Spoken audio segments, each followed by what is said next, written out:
திருமண காலகட்டங்கள் இந்த 35 வரை 25லிருந்து 35 வயது வரை சந்திக்கக்கூடிய பிரச்சனைகள் பார்த்தோம்.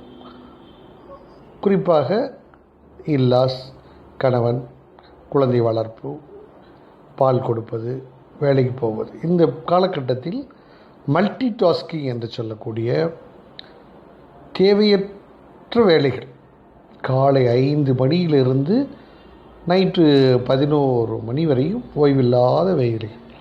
இந்த ஓய்வில்லாத வேலைகளால் ஏற்படக்கூடிய பிரச்சனைகள் அதிகம். இந்த ஓய்வில்லாத வேலைகளால் ஏற்படக்கூடிய மன அழுத்தம், சலிப்பு, விரக்தி ஏற்படுகின்றது என்று சொல்லும். அதீதமான வலி, உடல் வலி, கைகால் வலி, அமைதியின்மை, தூக்கமின்மை, இதனால் மனச்சோர்வுக்கு அதிகமாக ஆளாகிறார்கள். எரிந்து விழுவது, கோபப்படுவது, சின்ன சின்ன விஷயங்களுக்கெல்லாம் பதட்டப்படுவது, கோபப்படுவது, அழுகை, ஆங்காரம், விரக்தி, இது எல்லாம் சேர்ந்து ஒரு மன அழுத்தத்திற்கு ஆளாகிறார்கள்.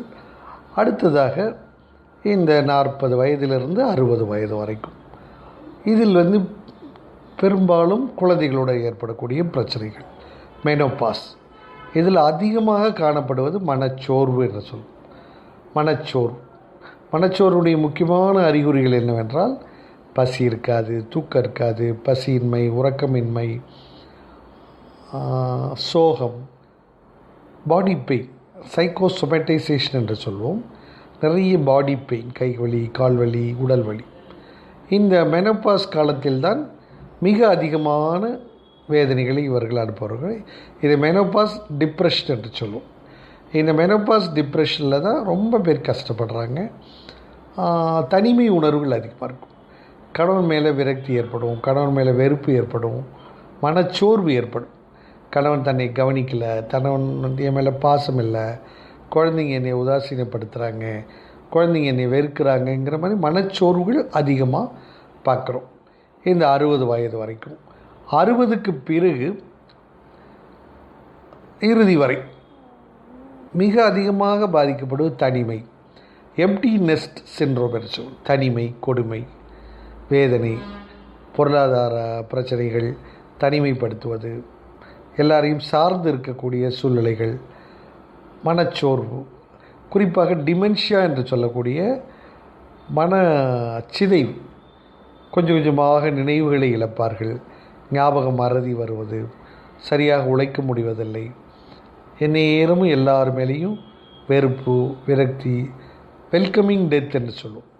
கடவுளை எப்போ சீக்கிரம் எனக்கு விடுதலை கொடுப்பேன், எப்போ எனக்கு மரணம் வரும் அப்படிங்கிற காத்திருக்கிறது, வெல்கமிங் டெத் என்று சொல்லுவோம். இந்த சோகமான சூழ்நிலைகள், மனச்சோர்வு 60லிருந்து 20 வரைக்கும் பார்க்கிறோம். பெண்கள் கருவறையிலிருந்து கல்லறை வரை இந்த பெண்களுடைய மனநல தாக்கங்கள், அதனுடைய பாதிப்புகள், அதனுடைய வீச்சுக்கள் நிறைய. ஆண்களுக்கும் பெண்களுக்கும் சரிசமமாக மனநல பாதிப்புகள் வந்தாலும் இந்த மனநல தாக்கத்தினுடைய ஏற்படக்கூடிய விளைவுகள் பெண்களுக்கு அதிகமாக இருக்கிறது. அதே சமயம் அவர்களுக்கு கொடுக்கக்கூடிய சிகிச்சைகளில் பலன்களும் கடினமாக இருக்கிறது. பெண்களை வைத்தியத்துக்கு கொண்டு வருவதும் கடினம், அவர்களை உதாசீனப்படுத்தி விடுகிறார்கள். அப்படியே கொண்டு வந்தாலும் ஸ்டிக்மா, ஆண்களை விட பெண்களுக்கு அவமான உணர்வுகளும் வேதனைகளும் அதிகமாக இருக்கிறது. பெண்களும் மனநல சிகிச்சைகளுக்கோ உதவிகளுக்கோ கவுன்சிலிங்கோ வருவதில்லை. அப்படியே வந்தாலும் அவர்களும் அதை தொடர்ந்து செய்வதில்லை. அப்படியே செய்தாலும் வீட்டில் இருப்பவர்கள் அவர்களை சரியாக பராமரிப்பதில்லை, உதாசீனப்படுத்துகிறார்கள். அதனால் கிட்டத்தட்ட 10 வயதிலிருந்து 80 வயதானாலும் சரி, பெண்களில் 100க்கு 30 பேர் தீவிரமான மனநோய்களால், மனநல பாதிப்புகளால், மனநல பிரச்சனைகளால் பாதிக்கப்படுகிறார்கள்.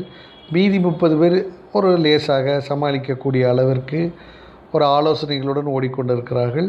இயல்பாக, தெளிவாக, நல்ல மனநிலை, நல்ல உடல்நிலையில் இருப்பவர்கள் என்று சொன்னால் ஒரு 100க்கு 20லிருந்து 30% பார்ப்பது அபூர்வமாக இருக்கிறது.